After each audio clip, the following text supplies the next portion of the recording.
महाकाल लोक, जिसका न केवल उज्जैन की जनता को बल्कि पूरे देश की जनता को इंतज़ार था कब इस महाकाल लोक का लोकार्पण हो, और वो दिन कल शाम को माननीय नरेंद्र मोदी द्वारा हमारे प्रधानमंत्री ने कल शाम को प्रजा के लिए, जनता के लिए और श्रद्धालुओं के लिए इसका लोकार्पण किया। आज हम आपको दिखाएंगे उज्जैन में बने इस महाकाल लोक में क्या खास बात है। आइए चलते हैं। उज्जैन की नगरी, जिसे अवंतिका, उज्जैनी, विशाला, प्रतिकल्पा, कुमुदवंती, स्वर्णशृंगा, अमरावती अनेक नामों से पहचाना जाता है, आज उसके लिए बहुत ही अनोखा दिन, बहुत ही अद्भुत दिन, जहां पर कुछ नई सौगातें इस राज्य को मिलने वाली हैं, इस देश को मिलने वाली हैं।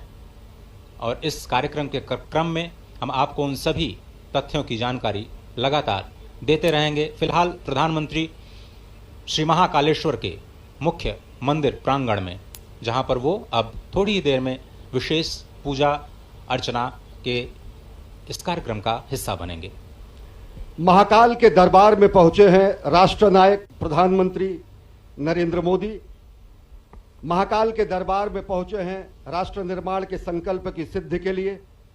महाकाल के दरबार में पहुंचे हैं विशेष पूजा अर्चना के लिए, जिससे भारत को जगत गुरु बनाया जा सके, जिससे भारत को आत्मनिर्भर भारत की संकल्पना को साकार किया जा सके, जिससे विकसित भारत के लक्ष्य को हासिल किया जा सके। और प्रधानमंत्री नरेंद्र मोदी इस समय पहुंच चुके हैं गर्भगृह में। आकाशे तारकम लिंगम पाताले हाटकेश्वरम भूलोके च महाकालो लिंगत्रय नमोस्तुते। महाकालेश्वर की महिमा अनंत है। भोलेनाथ शिव शंकर महाकाल के दर्शन करने पहुंचे हैं। अभ्यर्थना, पूजा अर्चना, आराधना और वंदना करने पहुंचे हैं राष्ट्रनायक, जननायक प्रधानमंत्री नरेंद्र मोदी। और इस वक्त आप जो तस्वीरें देख रहे हैं, प्रधानमंत्री मोदी राष्ट्र की ओर से इस संध्या काल के शुभ मुहूर्त में, आज बहुत ही पवित्र दिन, ये इस वक्त जो समय का चयन किया गया है, काल का चयन किया गया है, वो भी बहुत ही महत्वपूर्ण है, क्योंकि आज कृष्ण पक्ष कार्तिक मास द्वितीया की तिथि, जैसा कि आप जानते हैं, भगवान श्री महाकालेश्वर के कपाल पर जो विद्यमान चंद्रमा है वो भी द्वितीया का ही चंद्रमा है, और इसीलिए इसको बहुत ही शुभ, बहुत ही पवित्र माना जाता है। माँ पार्वती, पूरा का पूरा जो शिव परिवार इस अद्भुत दक्षिणाभिमुखी ब्रह्मांड के इस अनोखे शिवलिंग में विद्यमान। और इस मंदिर के निर्माण की समय सीमा तो शायद हम आपको बता सकते हैं, लेकिन इस ज्योतिर्लिंग के आविर्भाव की जो समय सीमा है उस तक अभी तक कोई भी पहुंच पाने में समर्थ नहीं हुआ है। और ये भगवान श्री महाकालेश्वर जो काल की सीमा से परे हैं, काल, समय, घड़ी, ये सब कुछ चक्रों में चलता है, चाहे वो दिन का चक्र हो, मास का चक्र हो, वर्ष का चक्र हो, जीवन का चक्र हो, या फिर सृष्टि का चक्र। यही चक्र अनंतता का प्रतीक भी है।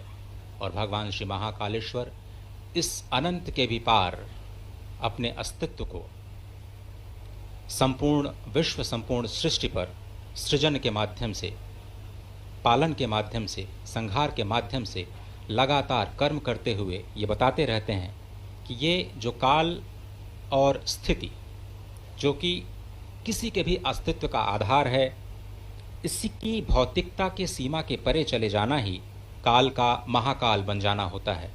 और इसी दर्शन के जो पीछे का जो दर्शन है वो अत्यंत ही महत्वपूर्ण है।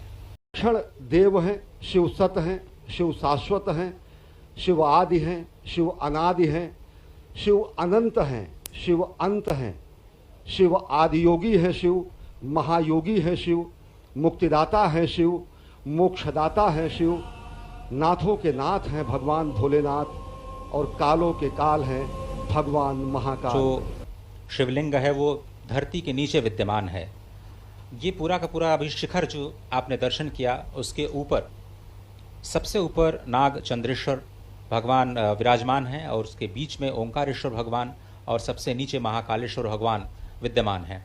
ये शिखर का अद्भुत दर्शन, कहते हैं कि शिखर के दर्शन से ही ज्योतिर्लिंग के दर्शन का फल प्राप्त होता है। और इस पूरे विश्वास के साथ आप इस दृश्य का दर्शन कर सकते हैं कि आपको भगवान श्री महाकालेश्वर के दर्शन का ही फल प्राप्त हो रहा है मात्र शिखर दर्शन से।